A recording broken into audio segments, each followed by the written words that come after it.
नमस्कार। आज हम इतिहास और राजनीति शास्त्र विषय के अंतर्गत पाठ 2 भारत 1960 के बाद की घटनाएं, इस पाठ का अगला भाग पढ़ेंगे। वर्ष 1991 के बाद के परिवर्तन। विश्व और भारत के इतिहास में वर्ष 1991 महत्वपूर्ण परिवर्तनों का वर्ष रहा। लगभग इसी वर्ष सोवियत यूनियन अर्थात रूस का विघटन हुआ और विश्व में चल रहा शीत युद्ध समाप्त हो गया। भारत में पी.वी. नरसिंह राव की सरकार ने भारत की अर्थव्यवस्था में कई परिवर्तन लाए। इसी समय अयोध्या की राम जन्मभूमि तथा बाबरी मस्जिद का मुद्दा सामने आ गया। वर्ष 1996 से 1999 की कालावधि में भारत की लोकसभा में किसी भी राजनीतिक दल को स्पष्ट बहुमत प्राप्त नहीं था। तो बच्चों, यहाँ पर हम देख रहे हैं एक शीत युद्ध समाप्त हो गया। शीत युद्ध अर्थात ऐसा युद्ध जहाँ पे किसी प्रकार के परमाणुओं का इस्तेमाल नहीं किया जाता है।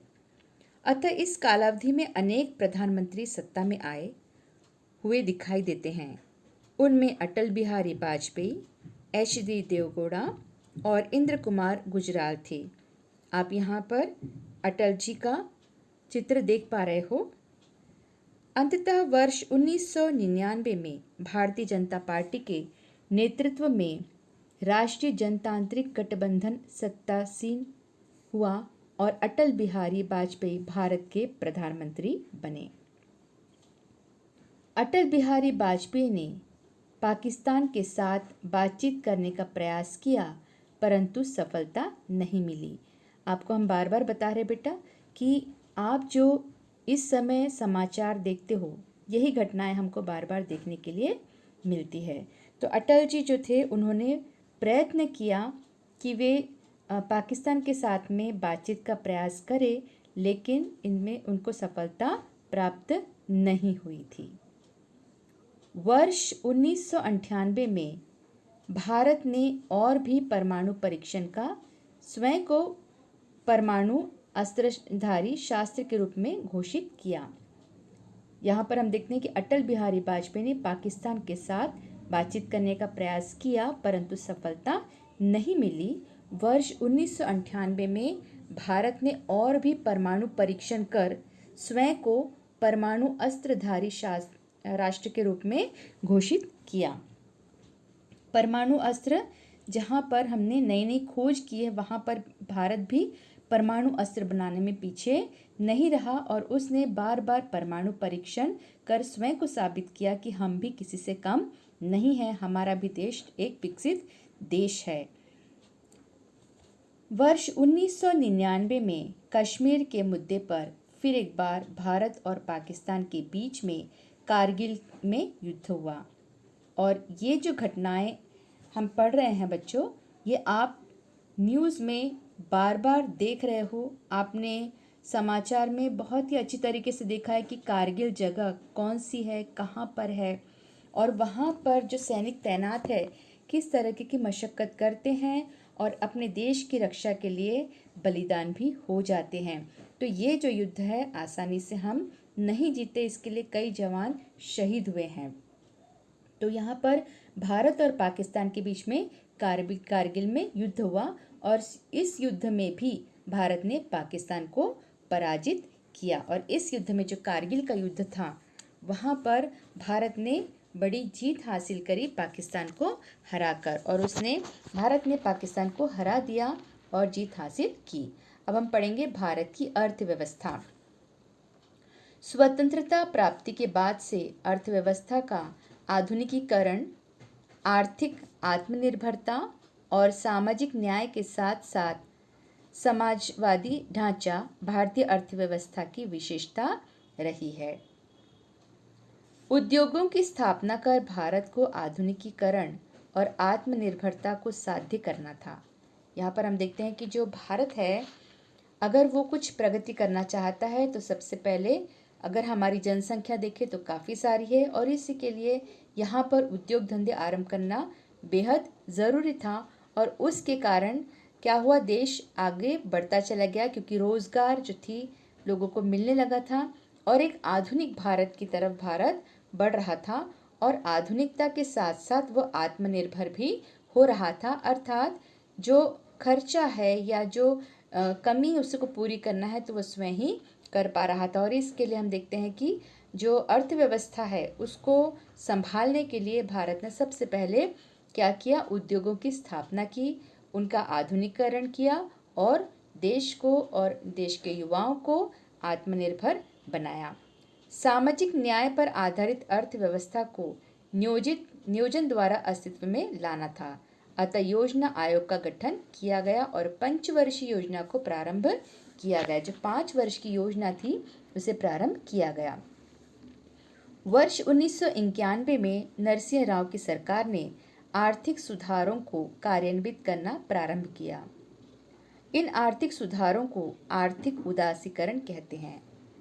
इस नीति के कारण भारत की अर्थव्यवस्था संपन्न बनी।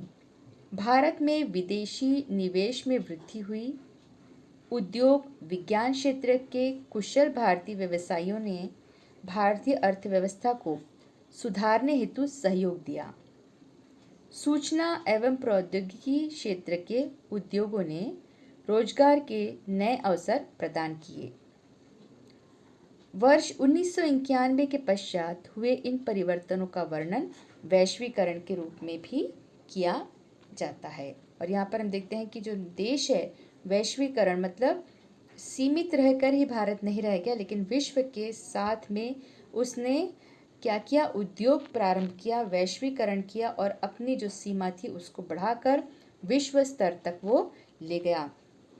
तो हम देखते हैं कि जो वर्ष 1991 है उसमें नरसिंह राव की सरकार ने आर्थिक सुधारों को कार्यान्वित करना प्रारंभ किया और इन आर्थिक सुधारों को ही आर्थिक उदारीकरण कहते हैं।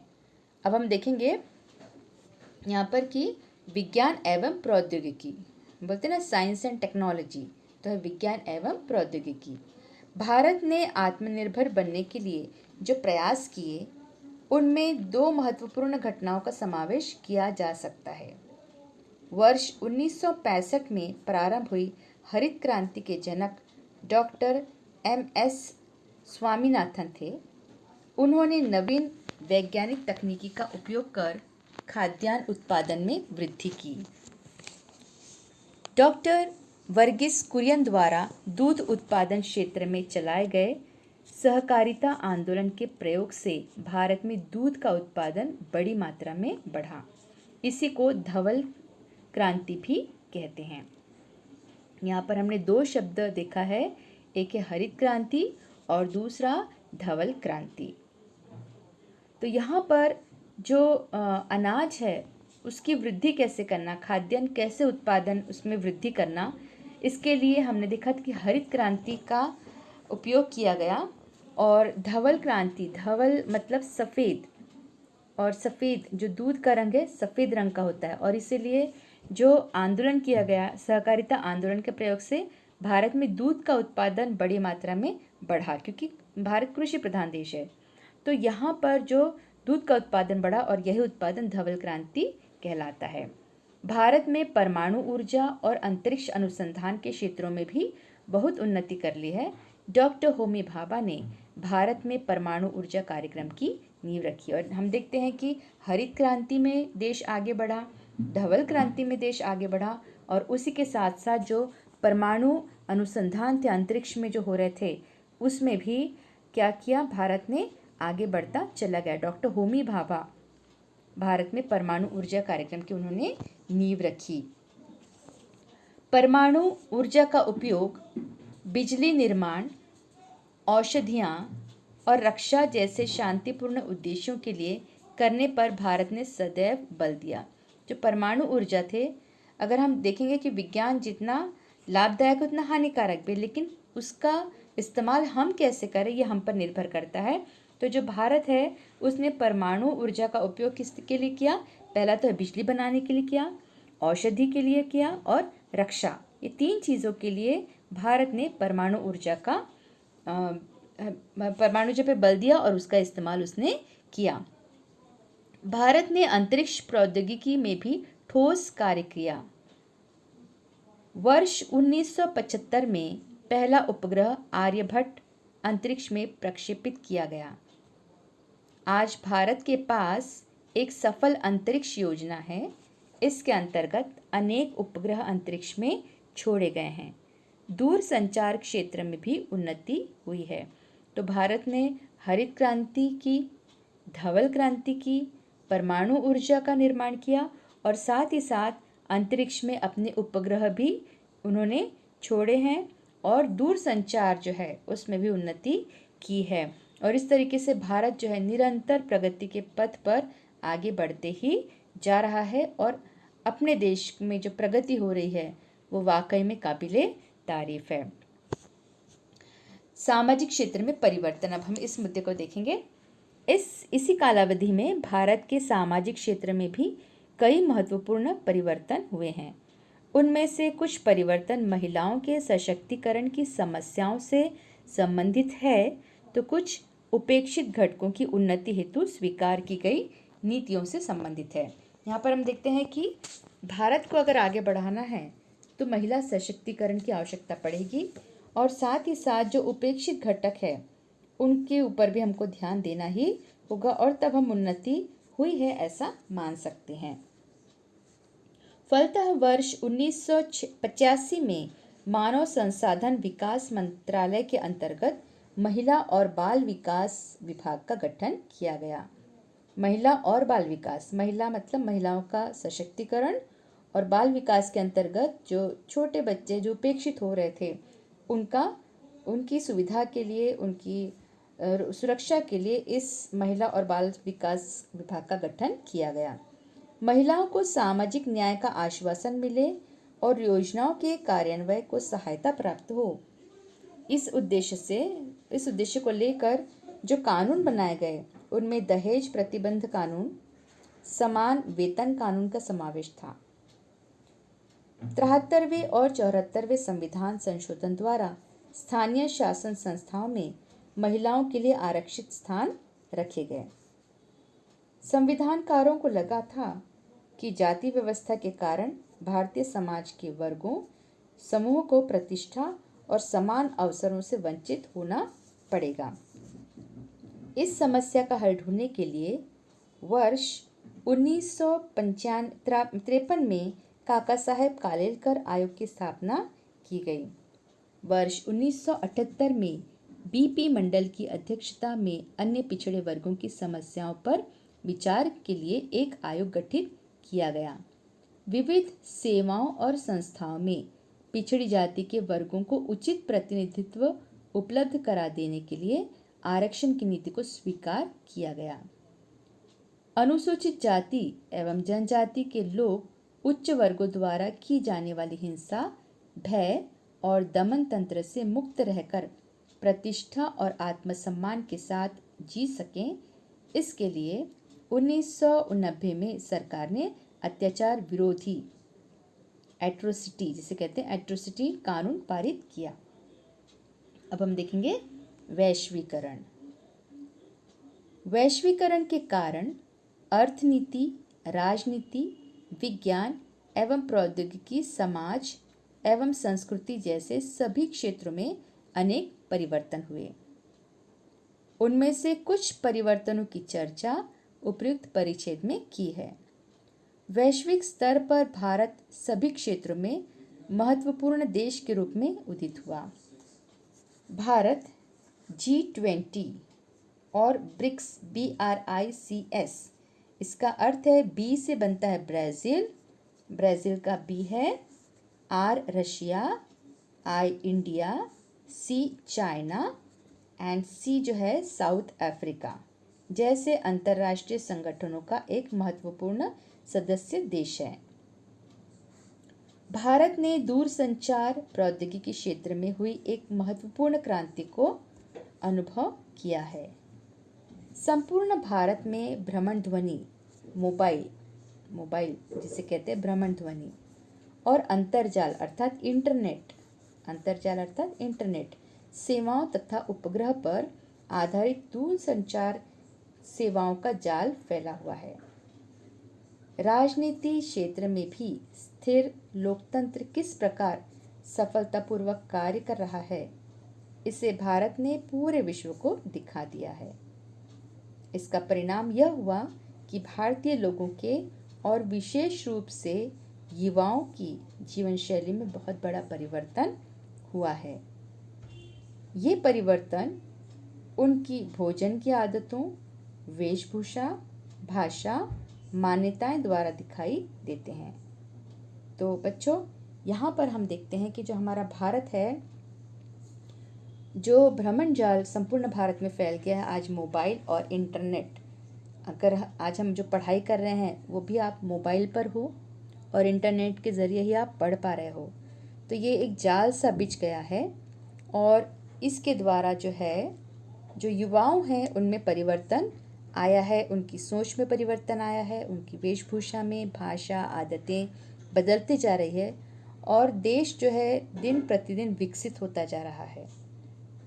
तो यहाँ पर हम देख रहे हैं कि जो भारत है, राजनीति क्षेत्र में भी स्थिर लोकतंत्र किस प्रकार सफलतापूर्वक कार्य कर रहा है, इसे भारत ने पूरे विश्व को दिखा दिया। तो हम सिर्फ मोबाइल और इंटरनेट तक ही सीमित नहीं हैं, हमने ये भी दिखाया है कि राजनीति क्षेत्र में भी किस तरीके से जो लोकतंत्र है वो कार्य कर रहा है। लोकतंत्र अर्थात लोगों द्वारा चलाया गया शासन।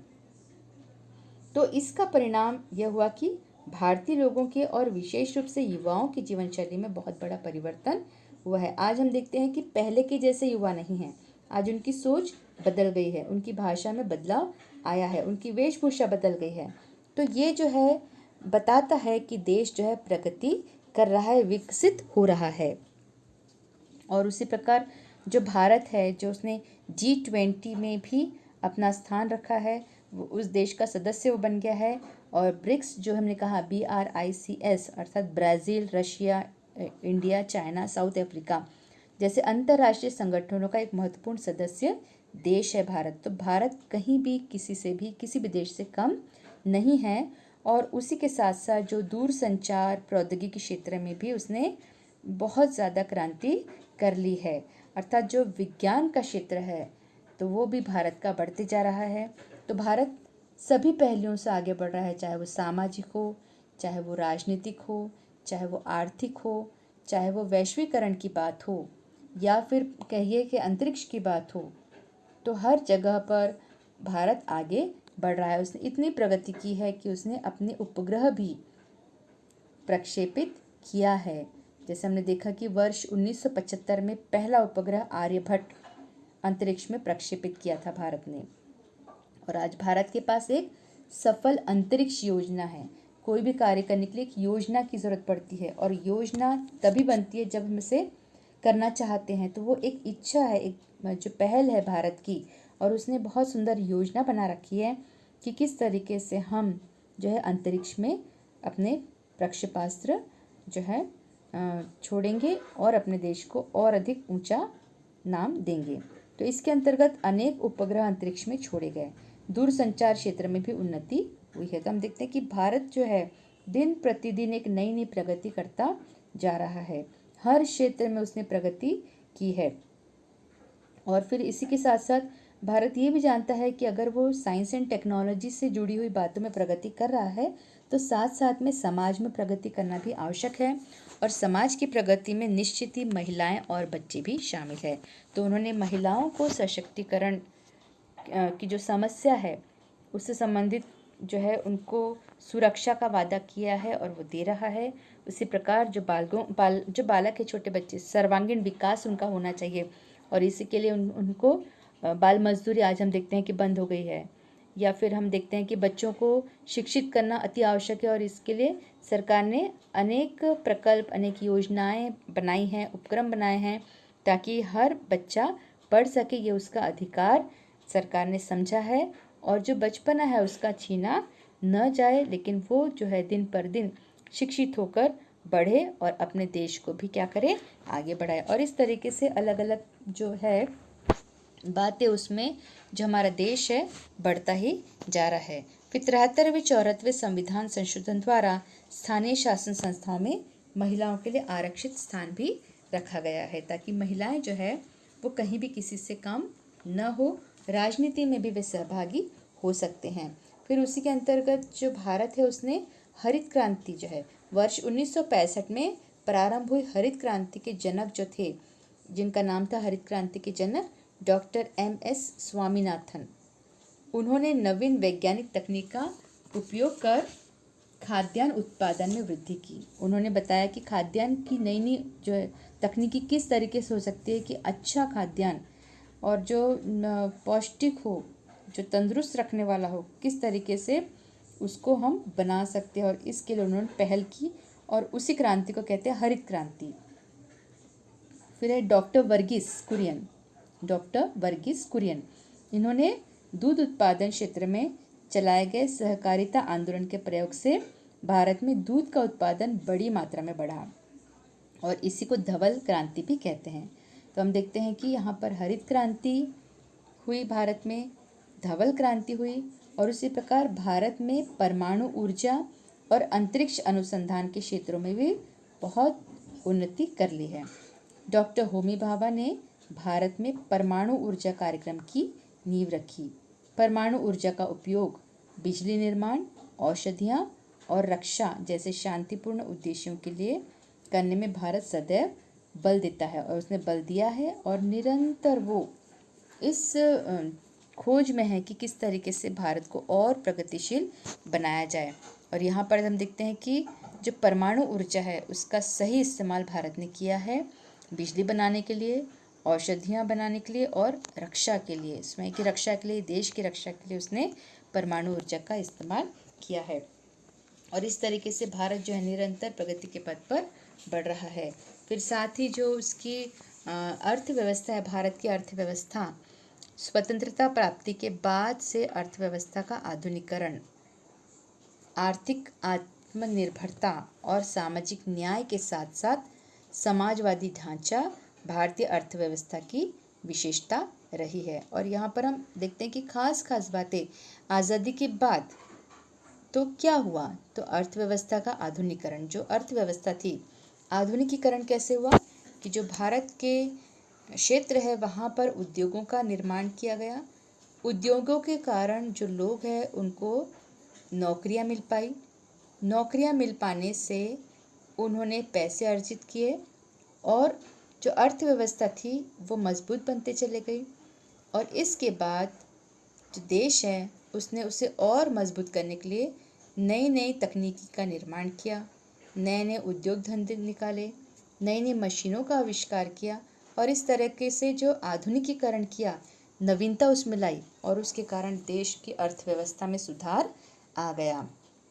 फिर आत्मनिर्भरता, आत्मनिर्भर बनने के लिए ज़रूरी है कि हम अपने पैरों पे खड़े रहें, है ना, मतलब हम अपना खर्चा खुद उठा सके या फिर हम कुछ ऐसा करें जो हमें आत्मनिर्भर बनाता है। और सामाजिक न्याय के साथ साथ समाजवादी ढांचा भारतीय अर्थव्यवस्था की विशेषता है। तो बच्चों यहाँ पर हमारे पाठ में हम स्वाध्याय देने जा रहे हैं, जो आपको पढ़ाया गया है उसी में से स्वाध्याय है। तो स्वाध्याय इस तरीके से है, निम्न अवधारणा को स्पष्ट कीजिए। पहला है वैश्वीकरण और दूसरा है विज्ञान एवं प्रौद्योगिकी। तो आप इसे बहुत अच्छी तरीके से इस पाठ को पढ़ेंगे। आप इस पाठ को 2 बार पढ़िए, नहीं याद होता तो 3 बार पढ़िए। जितना आप टेक्स्ट बुक पढ़ेंगे उतना ही आप अच्छी तरीके से उत्तर लिख पाएंगे। जब आप उत्तर लिखोगे तो आप पॉइंट्स में लिखोगे, नंबर 1 2 3 4 इस तरीके के पॉइंट्स से आपको लिखना है, तभी आपको इस विषय में नंबर मिल सकते हैं। अगर आप पूरा की पूरा पैराग्राफ लिख दोगे तो आपको मार्क्स नहीं मिलेंगे। तो जब आप किसी विषय पर लिखते हो, आपका चाहे वो संक्षिप्त उत्तर हो या 50 से 60 शब्दों का उत्तर हो या 30 से 40 शब्दों का, या कारण लिखो या इस तरह का निम्न अवधारणा को स्पष्ट करो या टिप्पणी लिखो, किसी भी तरह का प्रश्न आएगा तो आपको उसे पॉइंट्स में ही लिखना है। तो हम ये चाहते हैं बच्चों कि आप बार बार टेक्स्ट बुक पढ़ें और जब टेक्स्ट बुक आप पढ़ते हो तब आपके पास में पेंसिल हो और जो भी आपको मुख्य बात लगती है आप उसे अंडरलाइन करते चले जाएं। तो इस तरीके से आपको अपना स्वाध्याय हल करना है और पाठ की तैयारी अच्छी तरीके से करना है। तो अगले पाठ के साथ हम फिर मिलेंगे, तब तक के लिए धन्यवाद।